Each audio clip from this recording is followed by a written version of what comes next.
Mariana da Hora e sou estudante de licenciatura no curso de Ciências Biológicas na Universidade Federal Rural do Rio de Janeiro.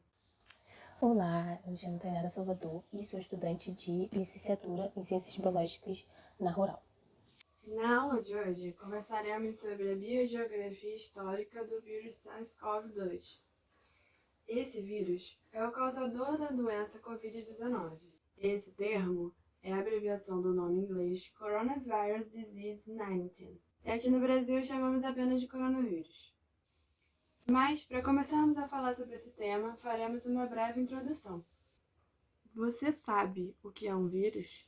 O vírus é um micro-organismo parasito intracelular obrigatório. O que é isso? Significa dizer que eles precisam de outras células para se reproduzir, pois não possuem metabolismo próprio. Logo, dependem de outro organismo, um hospedeiro, para completar seu ciclo reprodutivo. E eles podem parasitar todos os tipos de células, desde células animais, vegetais e até mesmo bactérias. A propagação viral ocorre pela eliminação do vírus do organismo do indivíduo infectado. Essa pode ser por meio de secreções via relação sexual, excrementos fecais, contato com sangue contaminado e por meio respiratório via partículas virais suspensas no ar. Hoje nós estamos aqui para falar sobre o SARS-CoV, mais especificamente a origem dele, né? Como ele foi passado para o homem. E ele é uma zoonose, então ele foi passado entre a interação do animal com o homem, mais especificamente nesse caso o consumo do morcego na cidade de Wuhan, na China, com as migrações, com o turismo, ela foi se dispersando, né? Ela saiu lá da China, foi para a Europa, foi para a Ásia, veio para a América. E assim ocorreu, né? Nós estamos em caráter pandêmico por conta disso. Não houve um controle imediato, né? Desde a década de 30, sabe-se da existência de vírus da espécie corona. Porém, apenas na década de 60 começou-se a estudá-los.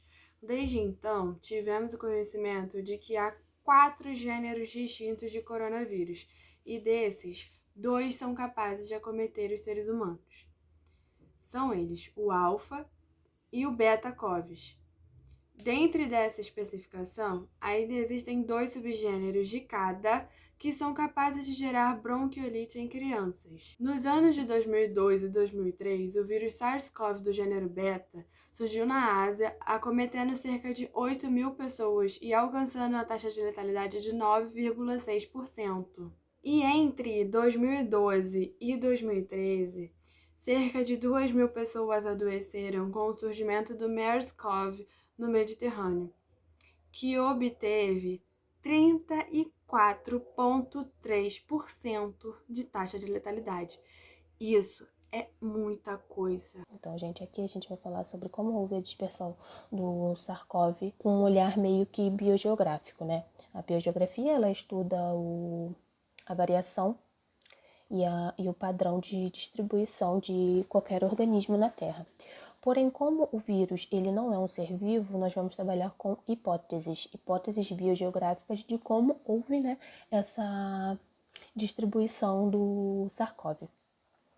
Como a gente já sabe, ela é uma zoonose, ela foi passada do animal para o homem, né, pelo consumo do morcego, como já falamos, e tendo passado a doença para o humano, começou a passar de humano para humano, né?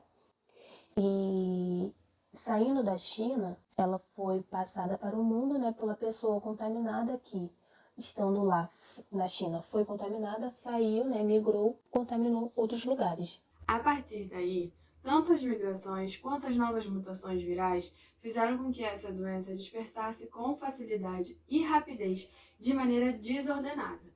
Os primeiros países a serem acometidos foram países da Ásia, devido à proximidade com a China, e logo percorreu todos os continentes. Nesse slide aqui, tentamos demonstrar bem brevemente os primeiros países a serem atingidos em cada continente. Agora eu vou colocar para vocês um vídeo bem rápido. Ele é um mapa, a última atualização dele foi de 19/11, e nele vocês conseguem visualizar o crescimento dos casos no mundo todo, desde a confirmação na China.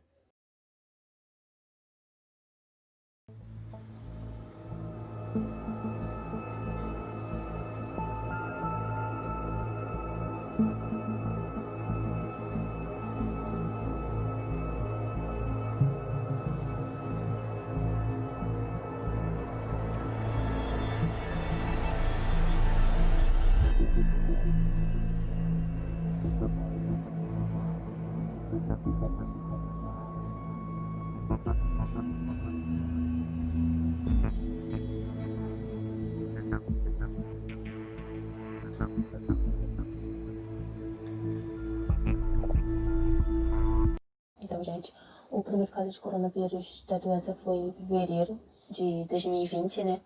Em um homem que veio em uma viagem na Itália. Mas ele não foi o principal dispersor da doença aqui no país, porque em uma pesquisa feita em Oxford, com 430 pacientes, mostrou que o vírus ele era distinto, né? O sequenciamento genético dele em 100 pacientes foi distinto. E o que isso quer dizer? Quer dizer que, tipo, saindo da cidade de Wuhan e indo para a Europa, indo para outros países da Ásia, tanto aqui também para a América, ele mutou em 100 ocasiões diferentes e veio para cá. Então, com certeza, não foi esse paciente o primeiro a apresentar sintomas, o moço, ele não foi o principal dispersor, né? Porque tiveram outras 100 mutações do vírus diferentes só aqui no nosso território. O Ministério da Saúde, né, ele disponibiliza dados sobre atualizações de novos casos e tem como você acessar esse link bem aqui em cima, né, em algum canto aqui. E se for de interesse de vocês, é só entrar, né? Você vê estado, você pode ver por estado, cidade, e assim você vai acompanhando o crescimento da doença, que é rápido, né? A dispersão do SARS-CoV, ele é muito rápida. Não é à toa que hoje nós estamos enfrentando uma pandemia. Então, por favor, gente, fique em casa. O isolamento social, ele é, né, crucial nesses momentos. Mais para baixo, ao abrir o site do Ministério da Saúde, vocês conseguem ver também a síntese de casos, óbitos, incidência e mortalidade. Conseguem ver também os gráficos de casos novos diários por data de notificação e por semana epidemiológica. Lá tem também gráficos acumulados de gráficos por dia, semana, estado. Cara, tem todas as atualizações. É muito interessante, não deixem de dar uma olhada no site. Estamos próximos do final dessa aula, mas antes de dar tchau, gostaríamos de ressaltar a importância da quarentena durante a pandemia. Quarentena é fundamental para restringir a circulação de pessoas saudáveis, mesmo as que possam ter sido expostas à doença, denominadas assintomáticas, para garantir que não haja a contaminação, não aumente o número de casos. O isolamento separa os indivíduos já contaminados. A exemplo disso, as alas criadas nos hospitais para o atendimento dos doentes confirmados com o coronavírus. O distanciamento social é uma medida a qual as pessoas decidem voluntariamente evitar o contato próximo, interação próxima a outras pessoas, procurando diminuir a incidência da doença, evitar a disseminação da doença, o contágio e contaminação de outras pessoas. Bom, gente, a aula de hoje é isso. Espero que vocês tenham gostado. Não deixem de se cuidar. E lembrem-se, sempre que forem sair, usem máscara de proteção.